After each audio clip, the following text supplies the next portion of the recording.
এই সিস্টারের ডাকে সিস্টারের দেখেন ভাই এই যে আপনি মেয়েটার এই রকম দেখে কি থাকতে পারবে কি তখনও সিস্টার ডাকে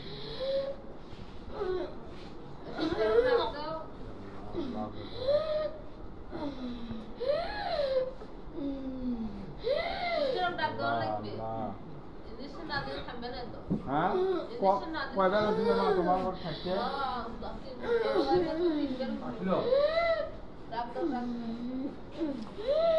দেখছেন মেয়ে কেমন করে দেখছো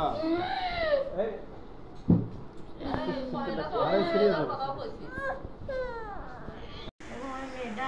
আমার পাশের মানে বান্ধবী বলছে খারাপ ভাবে করে গালি দিচ্ছে একটা তো গালিটা আমি বলছি এরকম বলিস না মানুষ আশা করে শুনলে খারাপ বলবে এরকম করে বলার পরে পেছনে যে দুইটা মেয়ে আসছিল তখন বলছে এটা কি তোর বাপের স্কুল নাকি আমি জিজ্ঞেস তোর বাপের স্কুল যে তোকে ম্যাডাম করলে কিছু বলবো এরকম করে বলার পরে তখন ওই মেয়েটা বাড়িতে গেছে আমি আমার বাড়িতে গেছি যাওয়ার পরে কিছুক্ষণ পরে আবার তারপরের দিন আমি স্কুলে আসছি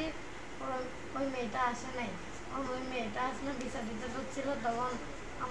আমার বান্ধবী বলছিল ওই মেয়েটা যেদিন আসবে সেদিন বিচার দেবে আজকে জন্য বিচার দেবে কারণ ওই মেয়েটা তো আসে নাই তার জন্য বিচার আজকে দিল